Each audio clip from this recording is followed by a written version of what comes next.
Hi everybody, this is Black Rhino Ranger. So here's another commentary I'm doing on my animations. This time we're focusing on any ideas. Basically an animation I did to help celebrate my 10th anniversary of being on Newgrounds.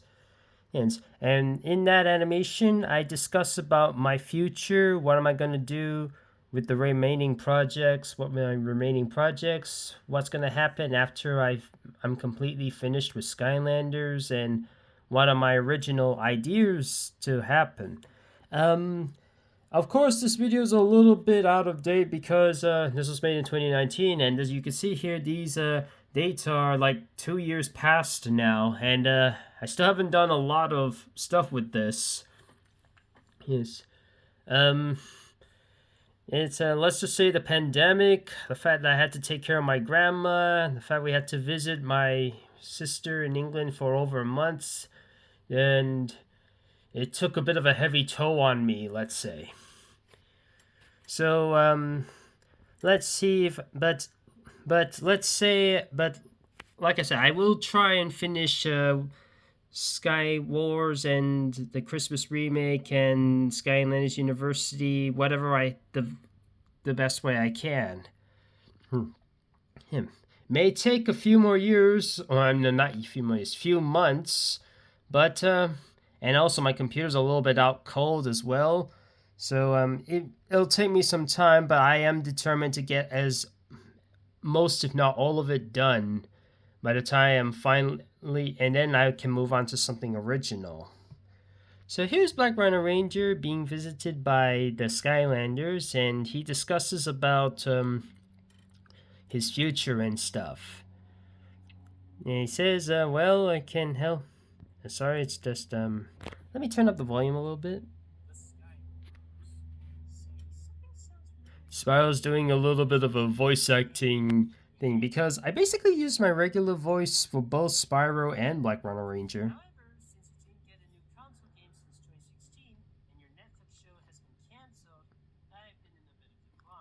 Yeah, apparently, in case you don't know, fellows, my Skylanders videos haven't been great since the mid 2010s.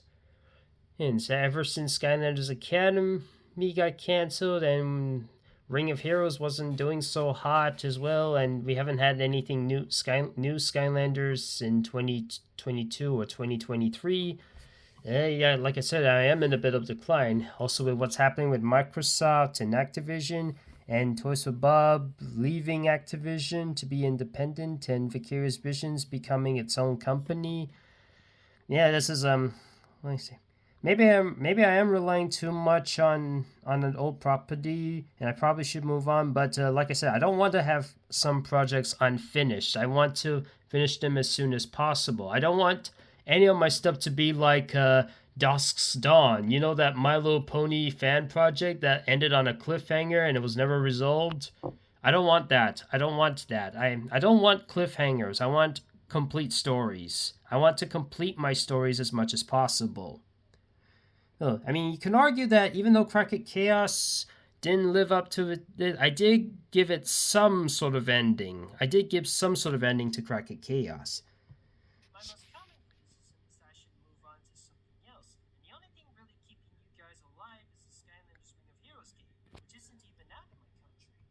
It did come out later in late 2020, and but unfortunately got closed down in 2022.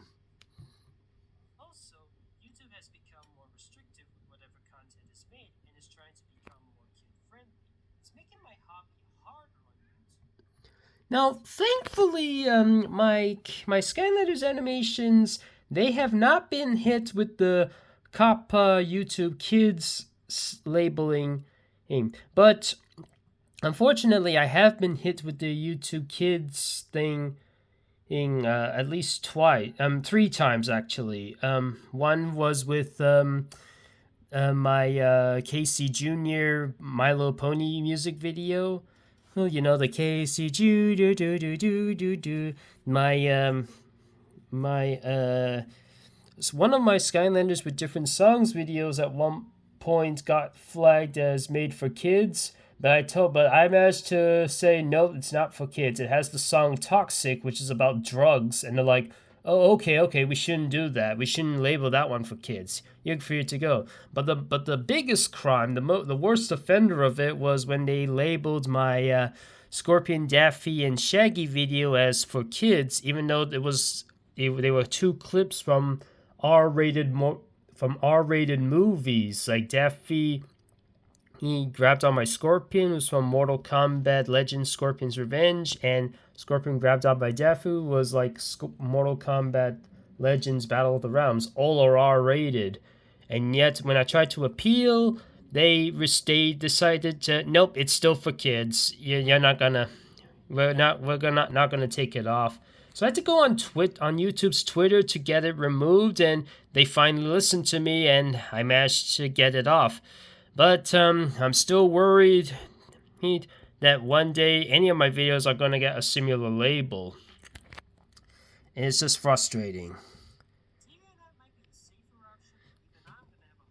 Yeah, this is just me. Look, this is just Jetvac looking at my history. Like, what was my first DeviantArt picture? What was my first YouTube video? And what is my first Newgrounds animation? Like, actually, BRR Games was not my first. In case you don't know, BRR Games was not my first YouTube channel. I used to have a Black Rhino Ranger channel, and I used to upload back in February of 2008. But apparently that got taken down because back then I was a dum-dum on copyrights and stuff. So 2010, BRR gets the hang of animations, still learning, and fall becomes a fan of Skylanders and my popularity begins. Yes. YouTube's algorithm changes, options being removed, punished whenever it comes to kids' content, Flash no longer playable, it's just getting bland, it can happen at any time. Now thankfully I heard Newgrounds is becoming a bit more nicer recently. It was a lot nicer in recent times than it was back when I first used Newgrounds. I mean, the people on Newgrounds back then, they can be very harsh. Now, DeviantArt has got a lot of unnecessary changes, like that the option to submit Flash animations is disabled, and you can only upload videos, which take quite a long time to do so. I tried uploading a video on DeviantArt at one point, regular video, and it took so long to upload. It was just not worth it for me.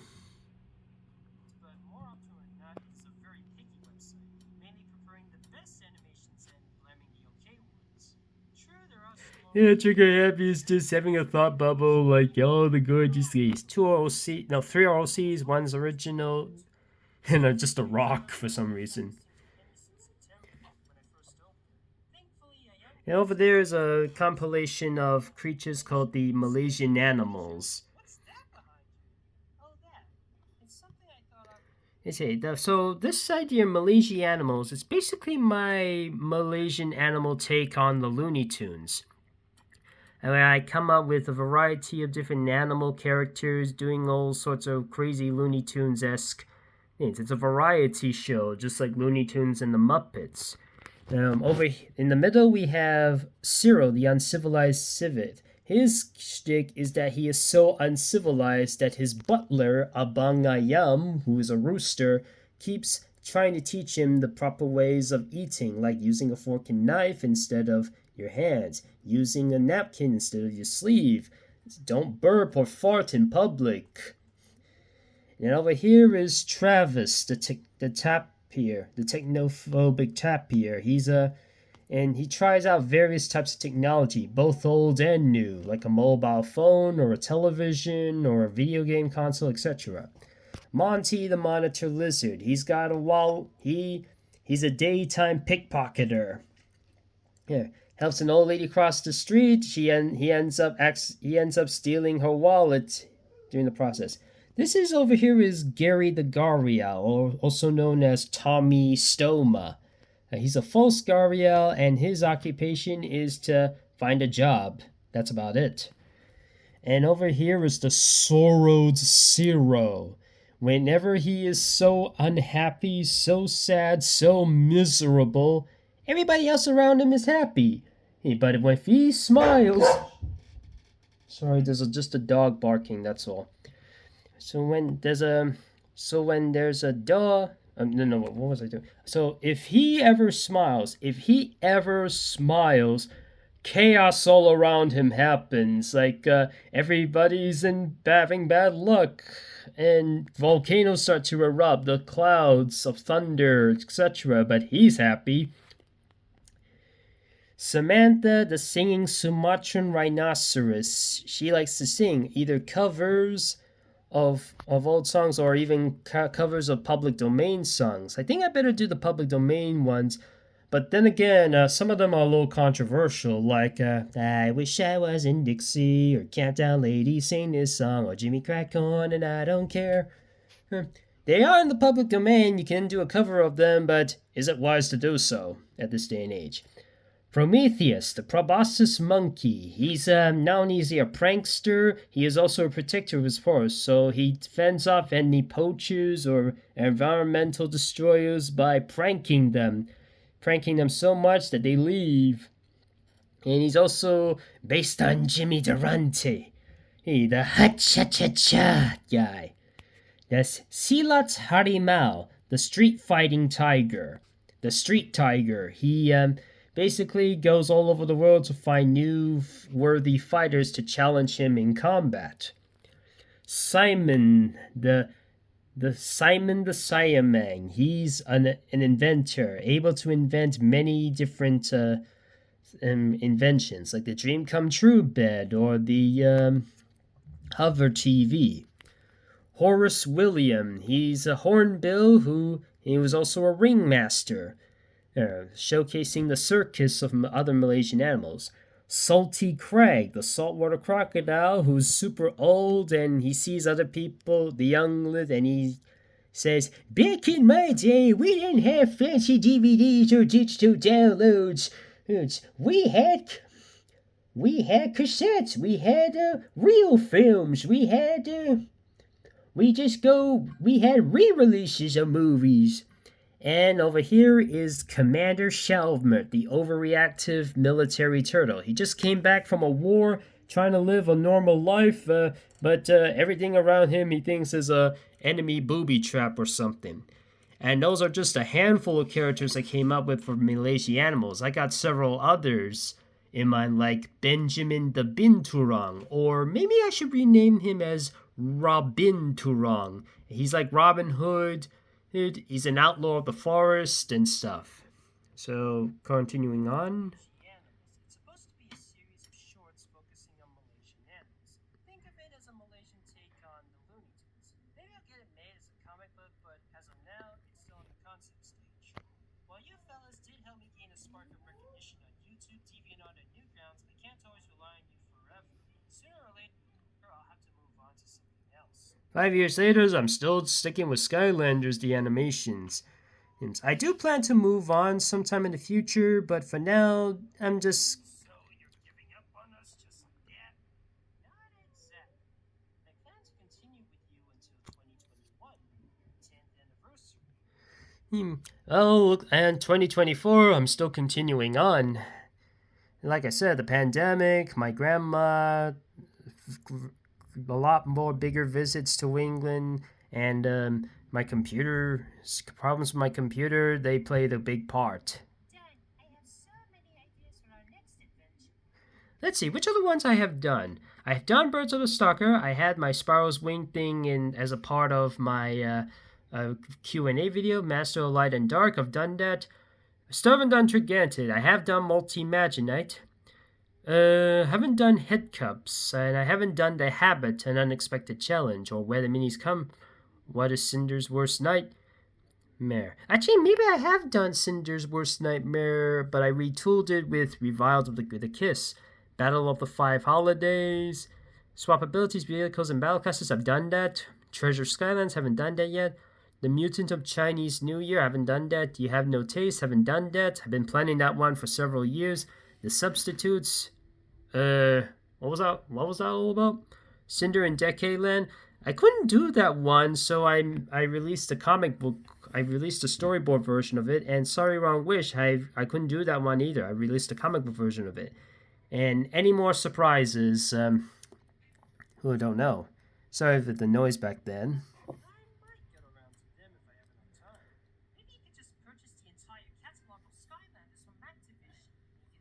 Oh, too late. Somebody else already did. Microsoft.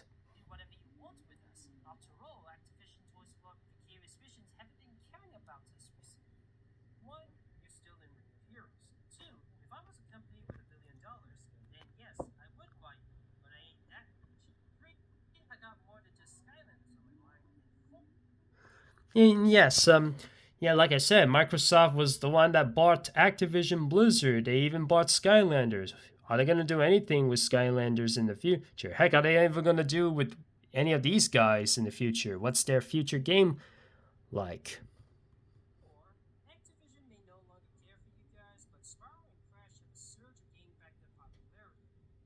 Well, we got Crash Team Rumble so far. I don't know if there's going to be a new Spyro or Crash game this year. Maybe there will be, or there's also next year as well. Now over here is a little stupid concept I came up with. I called them the Wacky Derms. It was basically something I made because I thought of something just stupid. These ones are purposely made to insult the intelligence of everybody. Just be as dumb as possible, just tell the stupidest morals as possible, and just be all around stupid and with no redeeming qualities whatsoever. Each and every one of them is unlikably stupid, so impossible to like stupid. Fanboy and Chum Chum, Sanji and Craig and Breadwinners, whose levels of stupid. Teen Titans Go levels of stupid. Rocket Monkeys level of stupid. Thundercats Roar levels of stupid. Velma level of stupid. Wait, too far?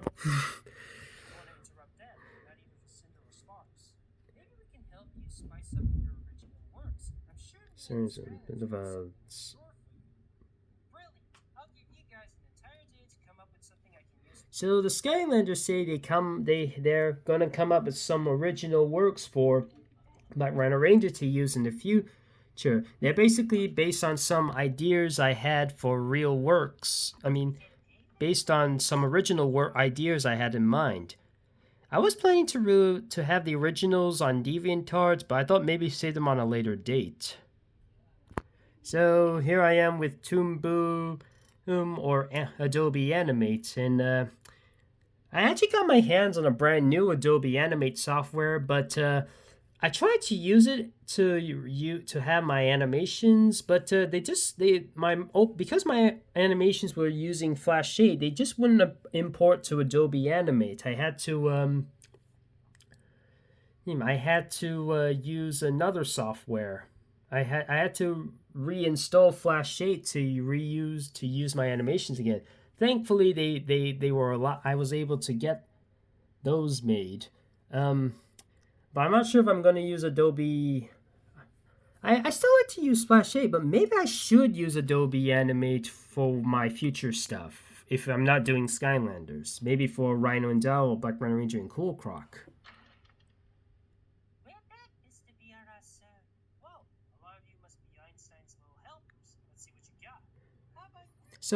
So for Spyro's idea, it's Rhino and Dile. You've seen these guys before. They basically just Rhino and Dile doing just wacky stuff. That's all. Bring back your childhood creations, Rhino and Dile. Some wacky hijinks happening to them. Now, Rhino and Dile with a bunch of chums, it does maintain the comedic aspect, but it focuses a bit more on story. You could argue it has a bit more of a story arc. Now, I won't make sure it's story heavy. There will be several episodes that are episodic, and their main purpose is comedy. But there are some times where I want to add in some dilemma and some action. Although I do prefer 11-minute episodes. This might be one time where most if not all my stuff has to be 22 minutes. Usually on the more story-based ones. Kind of like Tiny Toon Adventures. Theirs is a mixture of both mixture of both 7-minute shorts, 11-minute shorts, and 22-minute shorts. Now, if you saw those guys earlier, those are some of Rhino and Dile's other chums. There's Al the alligator, Newt the newt, Moto the Komodo dragon, Snouter the anteater, Rox the ox, and Barry the barracuda, or I might just call him Rakuda. And over here is in the middle is Stingy. He's a rival to Rhino and Dile. In fact, one idea I have for Rhino and Dile is that they own an institution or area, like a street or a household, like a street where they have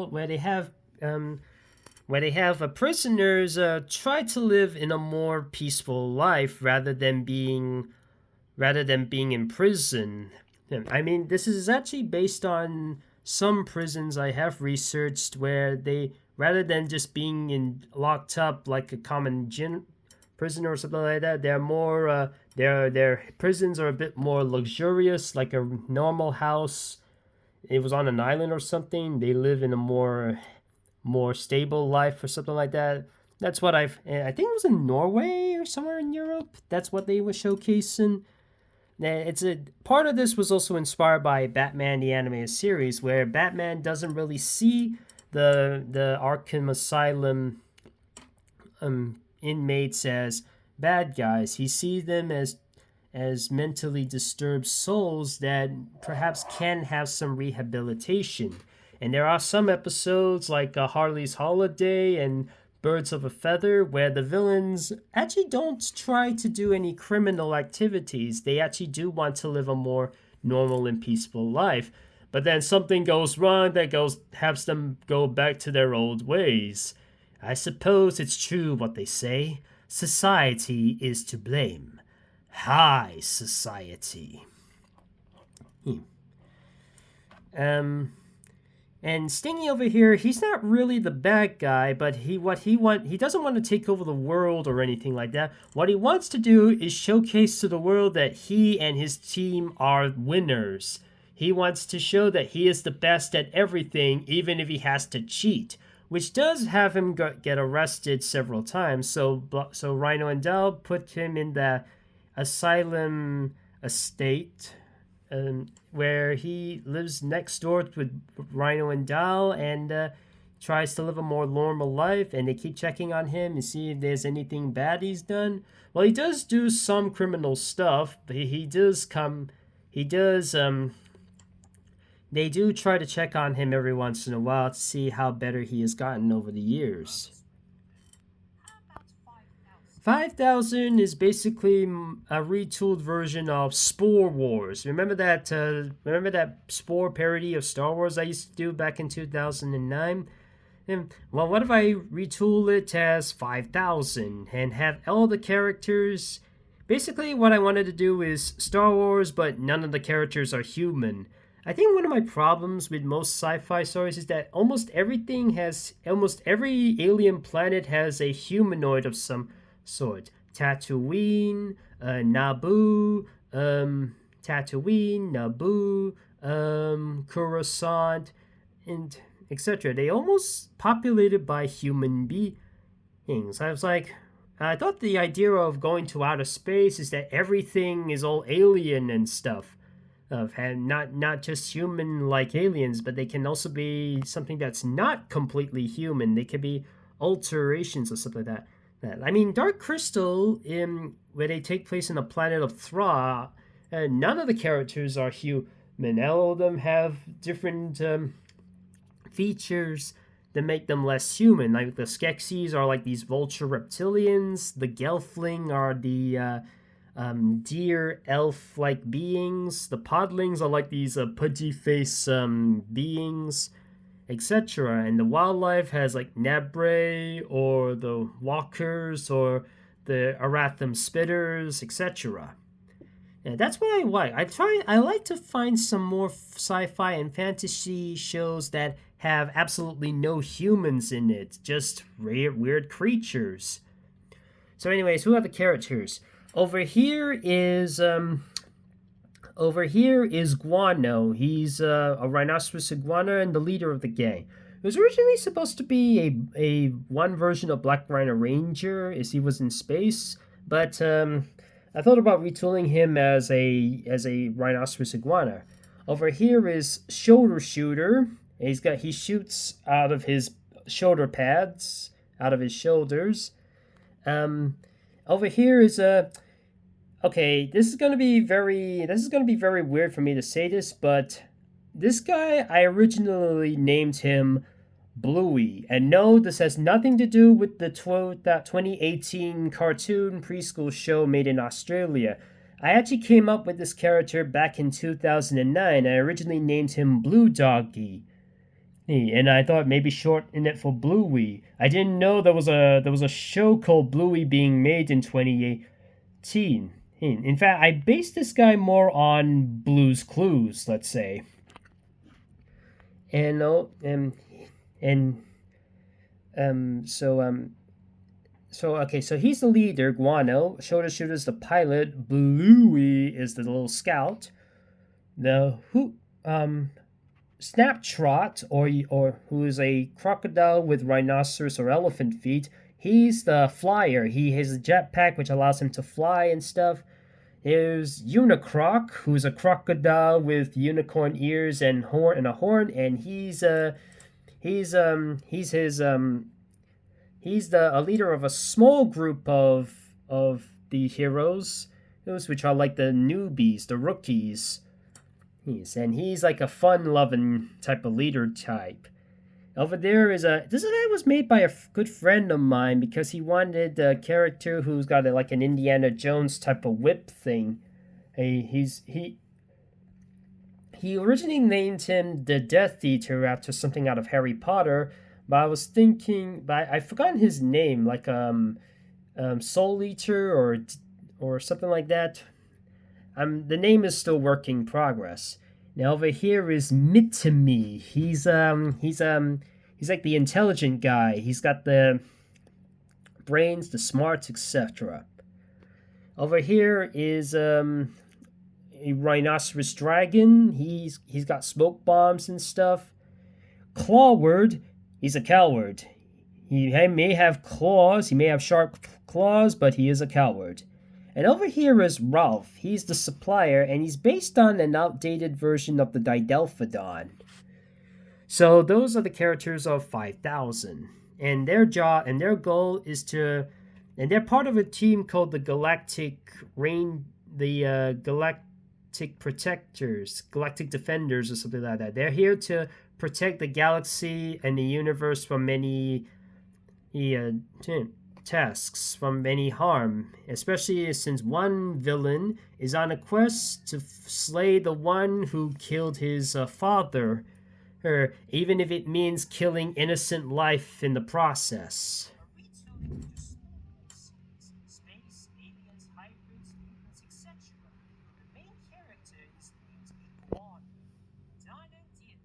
Now, Dino Theater was something I made in school. I was tasked to come up with something for ticket sales. So I was basically tasked to come up with something interesting, and like what would get people to get tickets to a place. So I came up with so I thought of something dinosaur related. So I thought about Dino Theater, and I came up with a variety of different anthology shorts and a similar vein to Looney Tunes. Have the dinosaurs interact with them, have dinosaurs in Looney Tune like situations.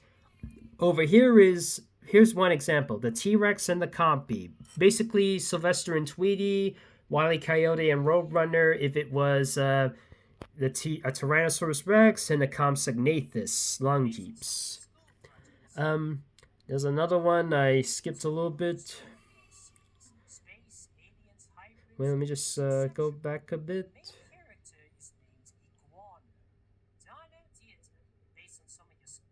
Now over here is Ceratopolis. Ceratopolis. It's basically a city full of ceratopsians that are anthropomorphized and stuff.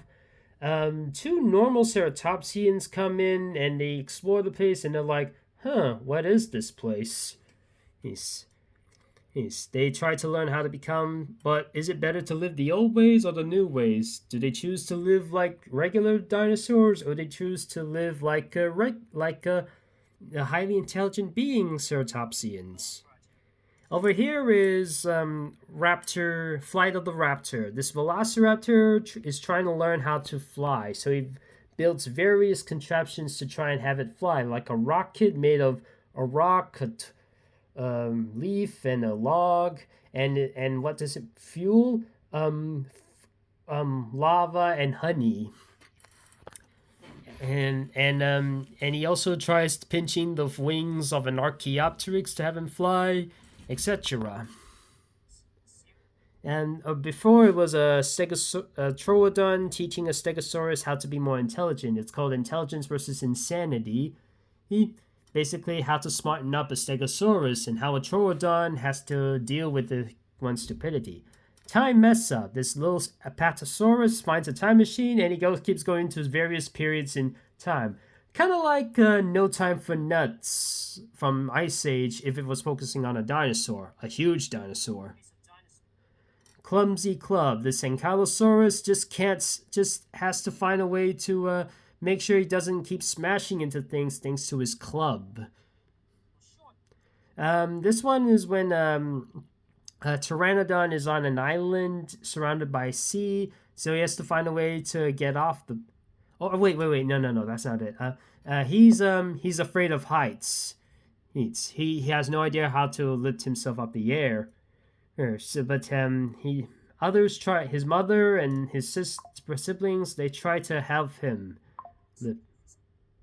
Over there is I think this a previous dinosaur who stranded on the island. He's trying to get away, but other beings, the marine reptiles, they're surrounding him. So he tries various methods to get off the island. And do they all work? Is he finally off the island, etc.?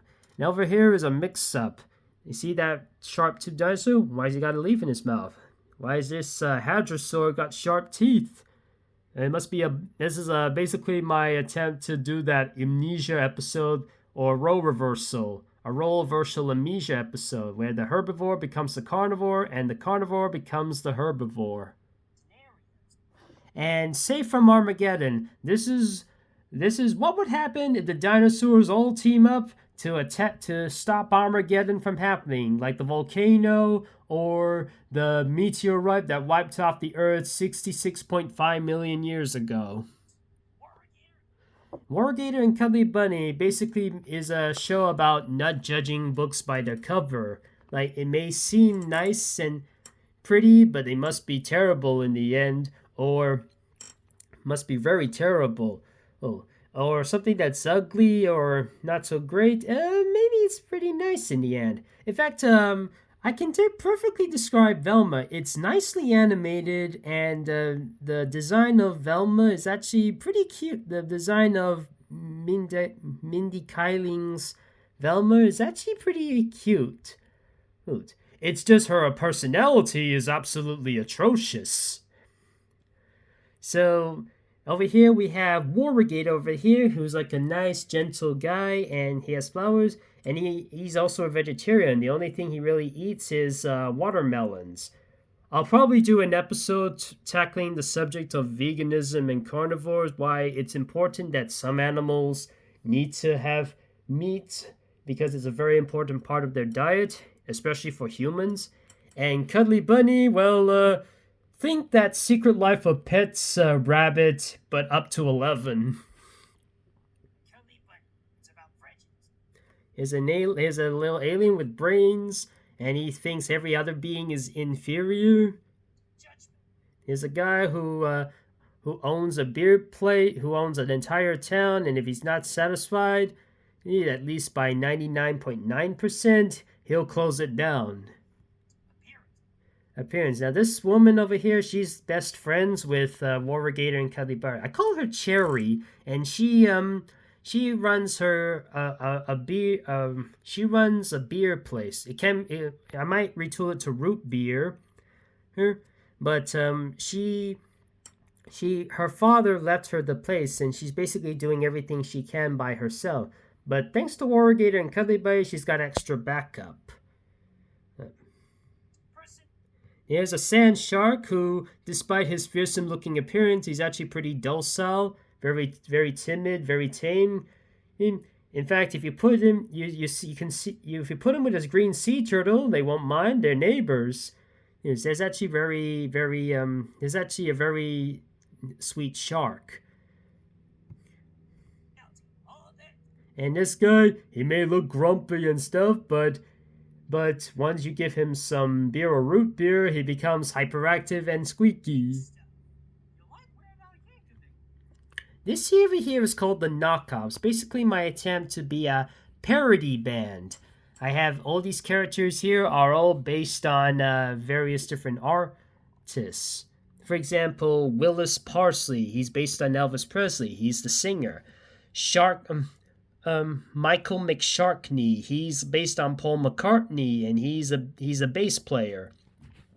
Beard Alp Yank Goatvik. Do I have to say who he's based on and what instruments he's got? Pill Buggins, he's based on Phil Collins, he's the drummer.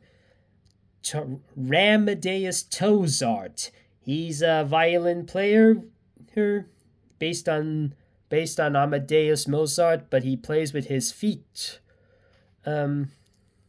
Wolfgang Amadeus Mozart.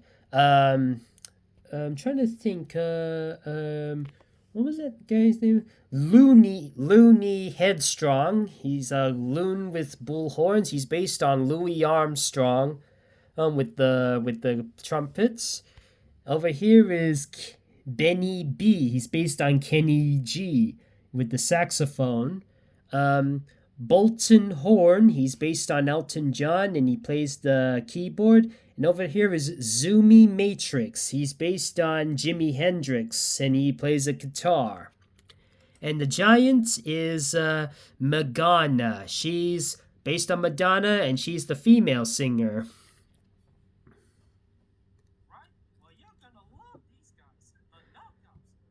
They're basically, what I am attempting to do is be a parody singer. In fact, I do have some songs in mind. Like one of them is Sneeze, which is a parody of Grease. Like, sneeze is the flu, disease is the germ. Do do do do do do. It's a flu, it's a fever. Boom boom doo doo doo doo doo. And my main goal is to parody songs from the 50s to the 90s. I want to do a parody of Hound Dog cracking all the time, or Joe, go Johnny, go Johnny, go, or some of the 60s lines like I wanna hold your hand, or I'm picking up good vibrations and she's giving me the expectations. Or some of the 70s, like, burn, baby, burn, a disco inferno, he's a spacer, a star chaser. And the 80s would be something like, how will I know if he really loves me, or living in a material world. And of course the 90s with outside, inside, out, living la vida loca. Or the bit of us is coming. Do, do, do, do, do, do, do. I don't know about the 2000s, 2010s, or the 2020s. I feel like Weird Al has got that covered. Especially something like State and I'm not sure. I mean, a lot of people are doing parodies of Stacy's mom has got it going on. Anyways, moving on. Also, the knockoffs was inspired by the Beatles cartoon, where every song has every episode has a song involved, and they try to make a plot involving that song. Like I Wanna Hold Your Hand takes place with an octopus. All My Lovin' is about the Beatles trying to soothe the tiger. Roll Over Beethoven is about the Beatles trying to save an elephant. Now, Animal Leads is basically my attempt to be Skylanders, but focusing more on animals trying to protect their natural habitats from various supernatural poachers, like a headhunter or over here we got Sharp Mane, he's the leader, and Rhinocket, who's got a bazooka, and just a dolphin, I've forgotten his name. So over here is one of the skulls. I think he's the headhunter. He wears his entire body is covered with bones of his victims. Yeah, remember Rhino Raptor? Basically, I made him. I originally made him based on a Kikanolo Bionicle toy I made, where I often nicknamed him a Rhino Raptor. Right, and I originally was an OC of mine for Crash Bandicoot, but I thought about making him more for as his own series. And parts of this are inspired by the show Spliced, as well as the Dr. Moreau something. Splice, Crash Bandicoot, Impossible Creatures, and Dr. Moreau. And over here is Black Rhino Ranger's bad guy busting. Now I'm thinking of retooling that a bit. I'm thinking of having Black Rhino Ranger and Cool Croc be part of a brand new team of characters called Jet, the Justice Elite Team of Animals, or the Jets of Animals. It was based on an old working title I had back in 2006 when I was a kid called Jet Animals, where I had characters in Iron Man-like armor and stuff. Maybe I'll bring them back someday just to show you an idea of what they was originally meant to be like. But for now, I just got Black Rhino Ranger and Cool Croc as basically they're the bad guy busters. But like I said, I'm gonna probably have them as the Jets of Animals and be accompanied by other guys like Frognix, a flying frog with mechanical arms who's capable of producing fire, a fiery shield, able to glide in a fiery way and shoot fire pistols from her fingers, and the clueless crane who's very intelligent and very detective, but only when he sleep talks. If he's awake, he has no clue. And there are others like Mayfly, who is basically Mayday. Mayday. She's basically a mayfly who's super lucky, but not always. Her luck level, depending on her luck level, she's either super lucky or she's not. And it just happens. And I actually came up with another character which could perhaps accompany Black Rhino Ranger and Cool Croc. Yeah, and it's a work in progress, but her name is Coco Modo. And I know what you're thinking. What are you doing? Coco Melon or something? No. In fact, Coco's a kind of common name. We got Coco Bandicoot from Crash Bandicoot, and we also got Coco from My Little Pony Friendship is Magic, who befriends Rarity. So it's kind of a common name. Her name is Coco Modo. Her ability is that everything she bites transforms into chocolate. But even the food, when she takes a bite of the regular food, it transforms to chocolate. But because she's so sick of it, she wants help to make sure not everything she eats is chocolate. So somebody created a retainer on her, a little mouthpiece on her things that prevents any more chocolate transformations. And those that were transformed into chocolate, they turn back to normal when she bites with that retainer. She's still a work in progress, but I'll think about something for her. I just came up with her recently.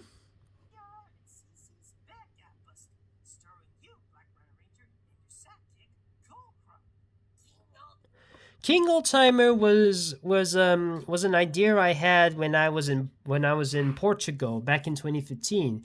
We were exploring an old castle, it was the Bellum Tower, and when we went inside, I was like, Why is there a TV in the castle? I didn't know TVs existed in the 11th century. Then this gave me an idea. What if there was a castle that people are still living in, and but the king still thinks he's in his old ways? Okay, let me rephrase that.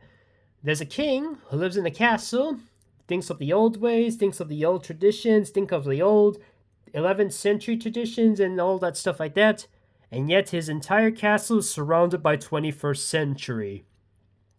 The castle serves not just as his own, but also as a tourist attraction, which is what he needs to fund for his home, so he can continuously live in. His son, and I've forgotten his name, but he's basically he likes to use the old stuff. In fact, half of the king's subjects, go with the old and go with the new. The knights are like, "Hail the king" when the king's around him, but when he's leave, he's like, "So basically, I got this girl who likes to be, yeah. Tell me more about her." Well, the funny thing is, she wasn't originally a girl. Ooh, so it's one of those, right? I need to rework on that part. And But some of the others like the coachman who uses a carriage with the horses, he thinks that people should continuously use horses rather than those metal beasts, aka vehicles. And the jester, he likes to speak the most old and outdated jokes as possible rather than learn some new material. And there's his butler, and he also has a butler who has absolutely no opinion at all. He just does whatever the king tells him or whatever the prince tells him.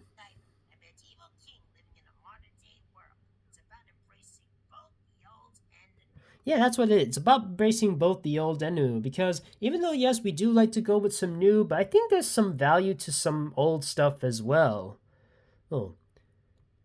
In fact, isn't that what Cuphead showcased? That there's some value to some old style animation as well as having some of the newer type of animations.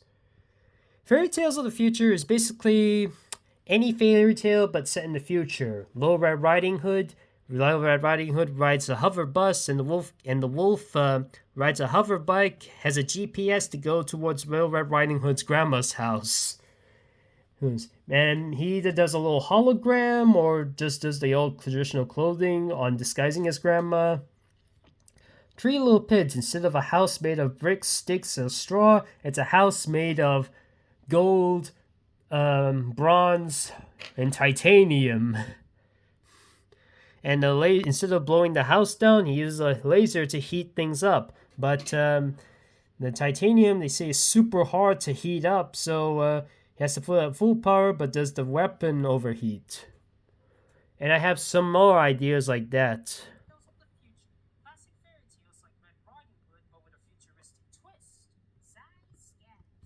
So Sci-Scatters, believe it or not, came from a dream I had.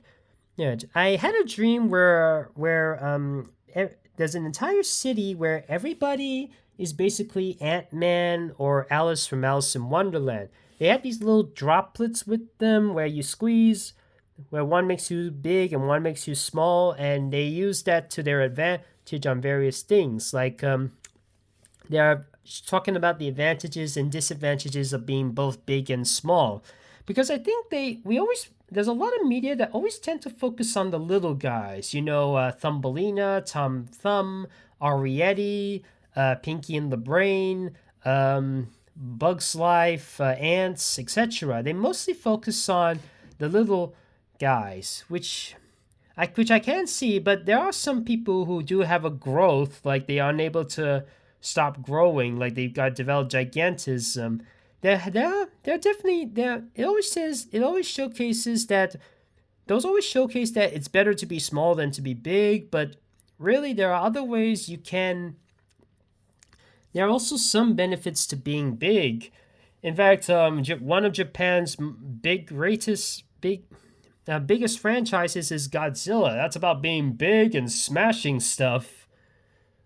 And also, you know me, I have a thing for giant ladies. So there is that. So, like I said, everybody is basically an Ant-Man and everybody's basically an Ant-Man or a Alice. They have these two little droplets, but they become both big and small. Showcases the big and the small and stuff. Like if you run out of gas in the car, don't worry, make yourself big. You can carry that car all the way to your destination and then stop it for repair, refuel it and stuff. Or if you need to sew something and you're having difficulty with the needles, something, well, shrink yourself a bit and it makes it easier for you to pull that needle string thing. You can use your gigantism to carry your shopping and stuff, or you can use your smallness to peel off even the tiniest of peels on the potato. Like there's so many things you can do if you're both big and small with the Ant-Man and Ant-Man or the Alice thing, being big and small. Oh, and also the droplets are limited, so nobody has the ability to grow big or grow small infinitely. They have to keep buying new droplets.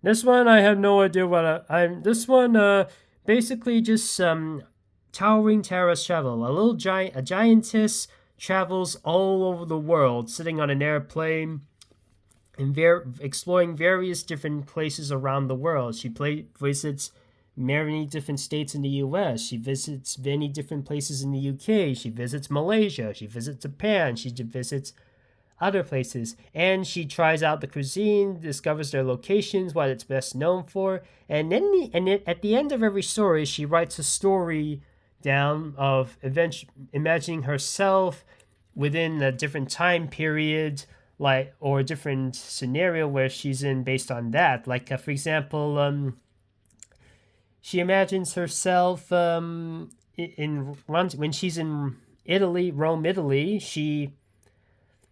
She tries out the Italian food. She visits the Colosseum and the grave of Raphael, which I have been to, the Sixtine Chapel, etc. And when at the end of the day, she writes down her notes and she imagines herself as a gladiator warrior princess. It's like maybe a leader of the Spartans, or maybe she's a member of the Spartans on the warpath. Yes. Okay, wait a minute. That's Greece. That's not Roman. No. She's a Roman soldier, just obeying Julius Caesar or something. I thought it'd be a bit of a fun idea, a little giantess just exploring stuff rather than smashing things.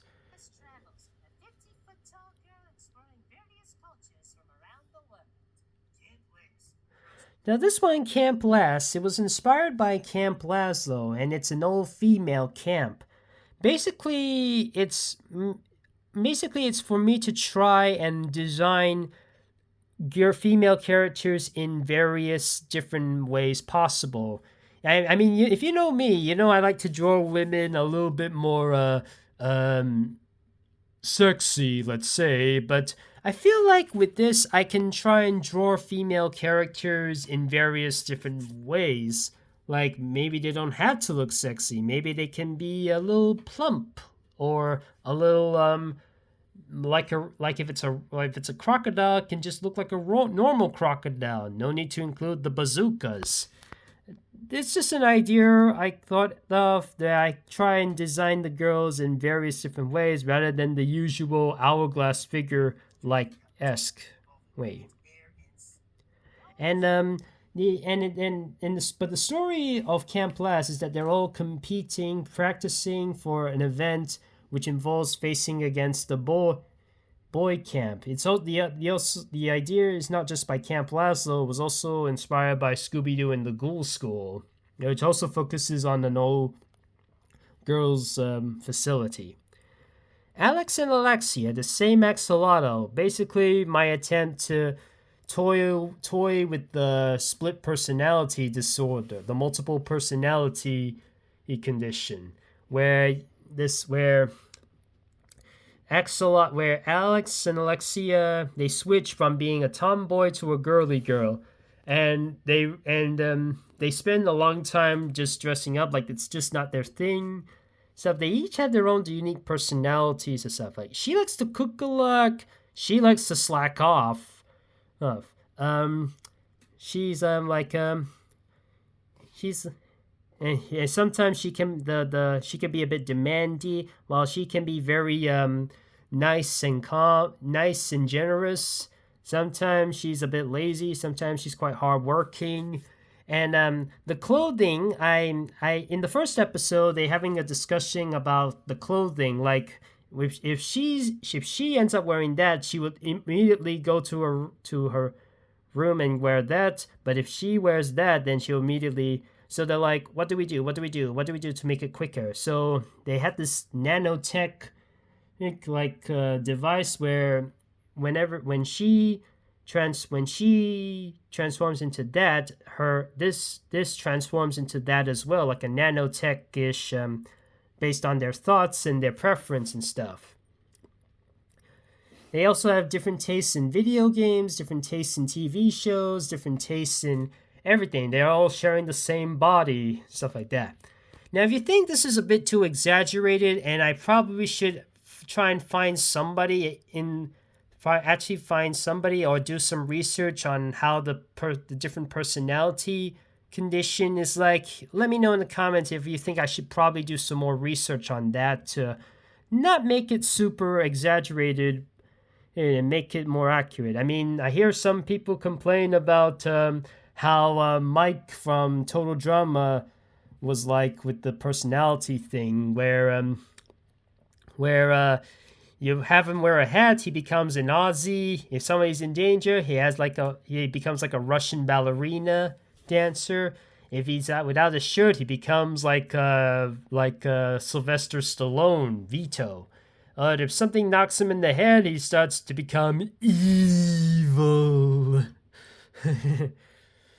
But there's also inspired by Two-Face, where even before he became the Two-Face we all know, when something triggers him to make him insane, like Big Bad Harv, and sometimes maybe therapy should help, like, yeah, can I speak to Big Bad Harv? And Harvey's like, I don't think he wants to talk. Try? So he starts to mess about with his head, and then Big Bad Harv appears. Big Bad Harv? Speaking. I see that you and Harvey have a bit of a history. The guy's a wimp. If anybody's leaving, it's Mr. Goody Shoes. Something like that. Like I said, this is still in the developing stage, but I think I can make a story or a TV show around that.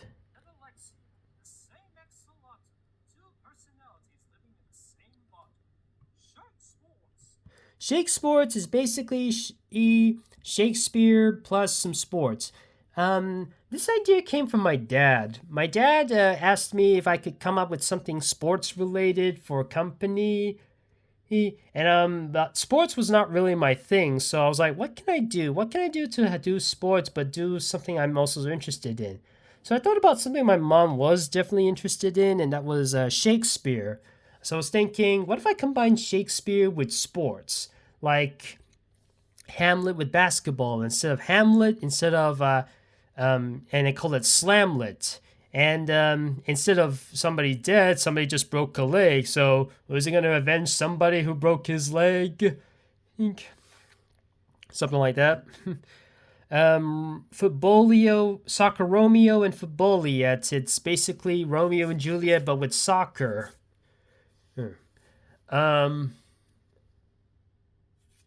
Trying to think. Henry the Beef, like Henry the Fifth, and it's all about wrestling. Although As You Like It is the one with the wrestling.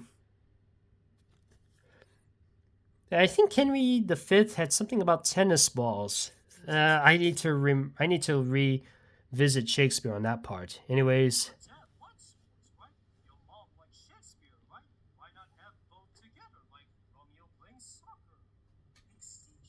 Extinction versus Enchantment is basically a competition-based show, kind of like Scooby's All-Star Laugh Olympics, but with a group of prehistoric beings facing off against a group of mythical beings, which each have similarities towards one another. For example, the woolly mammoth versus the behemoth, a fairy versus a meganeura, an Archaeopteryx versus a phoenix, Tyrannosaurus rex versus a dragon, Elasmotherium versus a unicorn,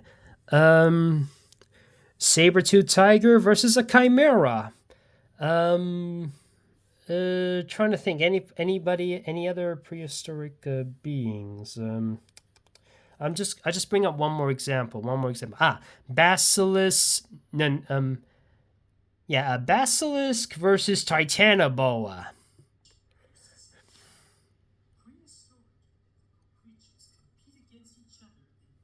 Though you could say I should probably base it more on Total Drama or Survivor than on Scooby's All Star Laugh Olympics. But I think I rather do All Star Laugh Olympics and have it a little bit more episodic rather than having it a continuous narrative.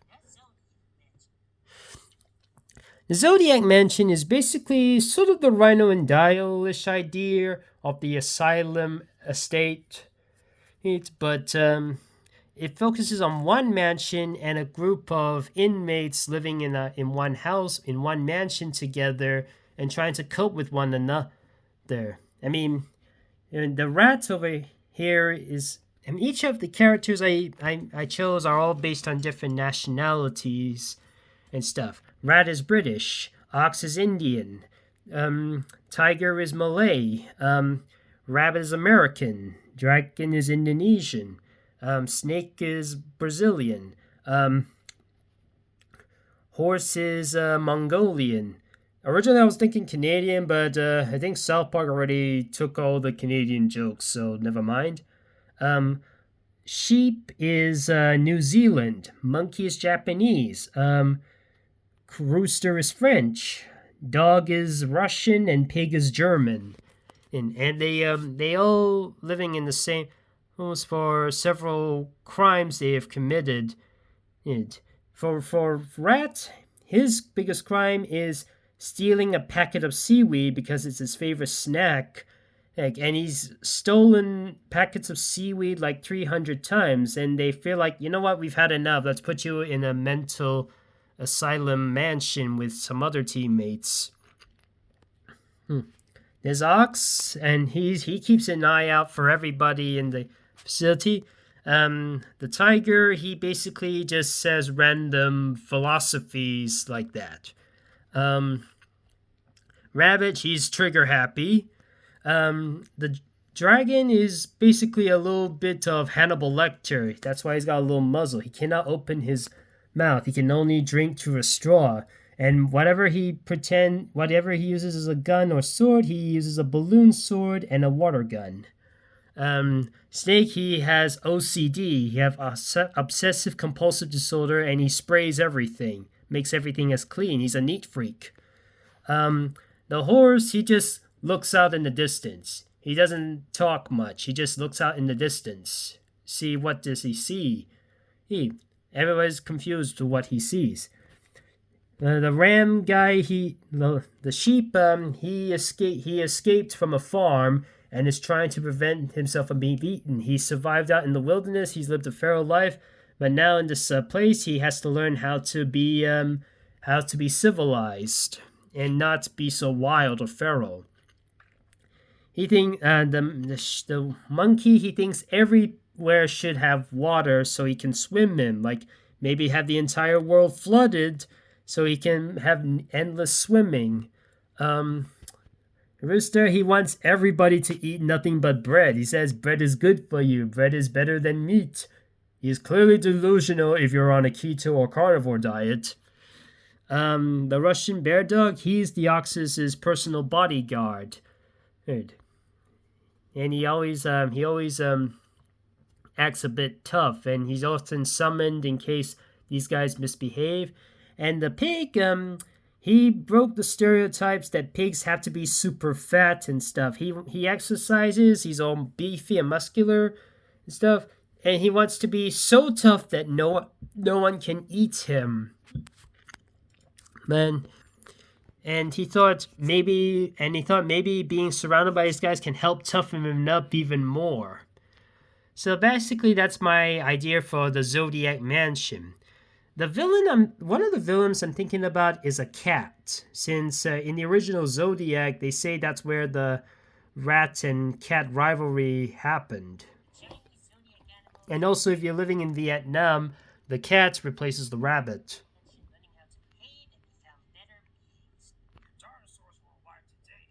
If dinosaurs were alive today, basically, what would the dinosaurs be like had they been around today? Would an ankylosaurus be used for war? Would a triceratops be a riding animal, or something like a rhinoceros, where you can look from a distance but don't go too close or it'll gore you? Ooh. T-Rex, maybe terrorize the entire village. The compies, maybe they scavenge in dumpsters, etc.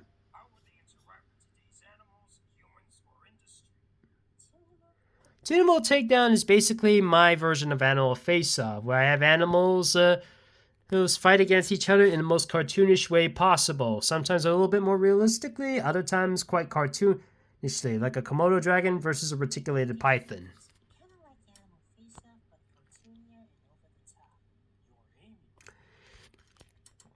Mystic Mystery and the Clueless Crane. If I decided to have Clueless Crane be on his own, he should have a buddy with him. Over here is Mystic Mystery. She's also known as Amy. In my old art DeviantArt days, I used to create a character named Amy.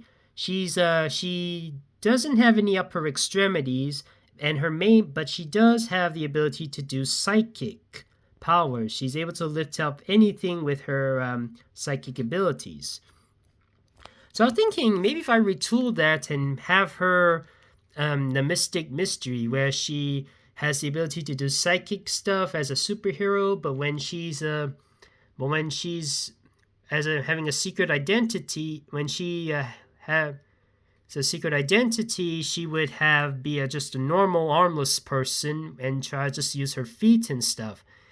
Well, the Clueless Crane, he too has a secret identity of just being a regular crane.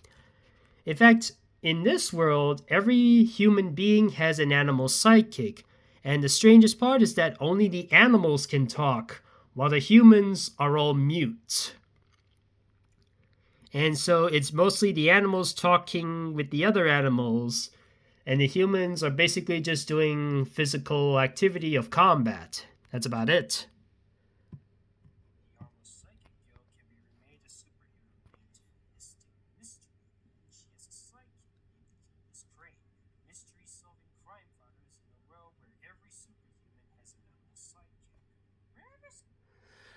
Air Earthers University.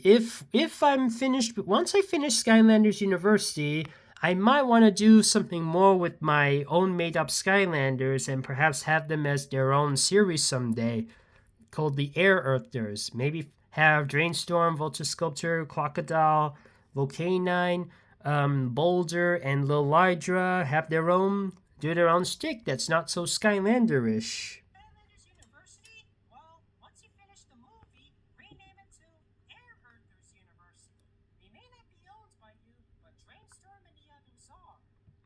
That's true. Now this one I don't think I'll bother because I think this one's already been made.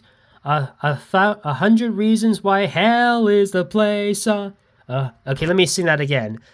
100 Reasons Why Hell is the Place on Earth. Let me try and make a theme song about that. If you're naughty or you just done bad, then maybe hell is the place on earth. Oh, hell is the place on earth. Basically showcases the many great things about living in hell. The more you think about it, heaven's kind of boring. You have to follow the laws on not to do things. Sometimes you need a little bit of bad to get some enjoyment. Comedy does come from some sort of misery, right?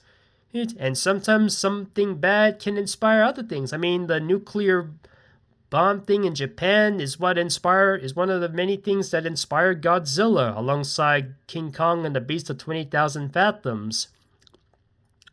And if it wasn't for Buddy Holly, and that's sad as it is, if it wasn't for Buddy Holly's passing, we probably wouldn't have had the Beatles. So Satan over here showcases why hell ain't so bad after all. It's pretty chill. It's very great. Can do whatever you want in hell. Oh, compared to something like heaven.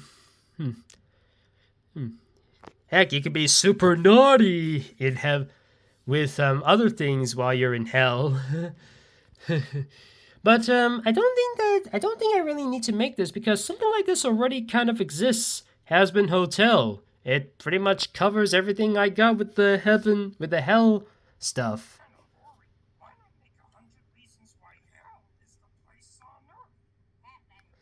And I think this is the last one on the list, Soranos, which again is like Skylanders, but I decided to focusing on a bunch of dinosaurs who are stranded on a different planet away from their home. It's not Earth, but it is a planet similar to Earth, where every dinosaur of different periods of time are in the same position. Some may be inaccurate.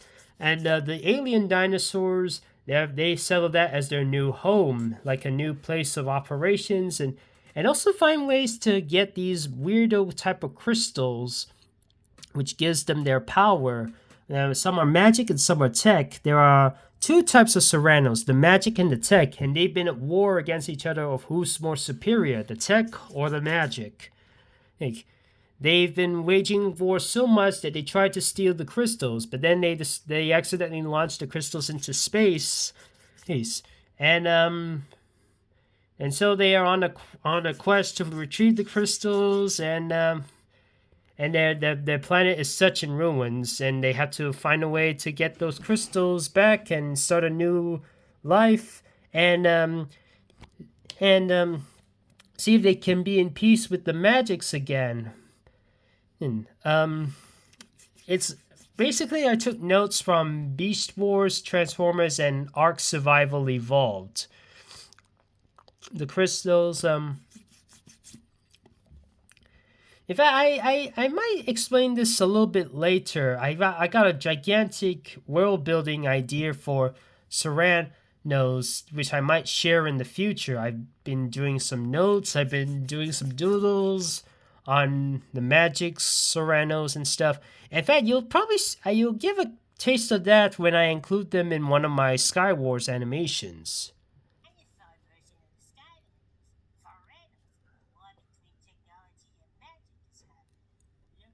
Here's Ed with his idea, The Adventures of Buttered Toast Man and the Gravy Kid. And the Gravy Kid!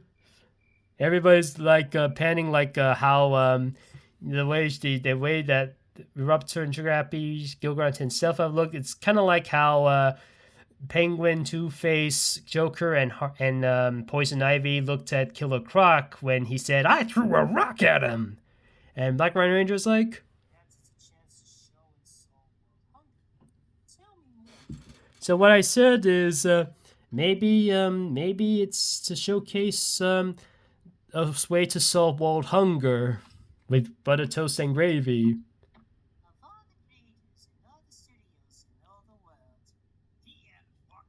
It's a movie reference. Here's Master Eon.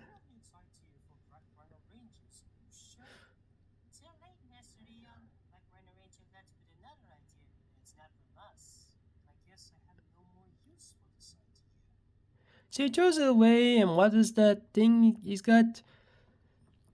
It's called BRR's Fans Pilot Voting Show with your host, Willie the Lizard. Vote for 3 of your favorite pilots made by Black Rhino to be turned into full-fledged series. So basically, this is an idea I thought of, that once I make those pilots, I will ask my folks to vote on which one should be turned into a full-fledged series on YouTube. And what I got over here is a person named Willie Lizard. Could be a man, could be a woman, could be non-binary or gender fluid. But they's going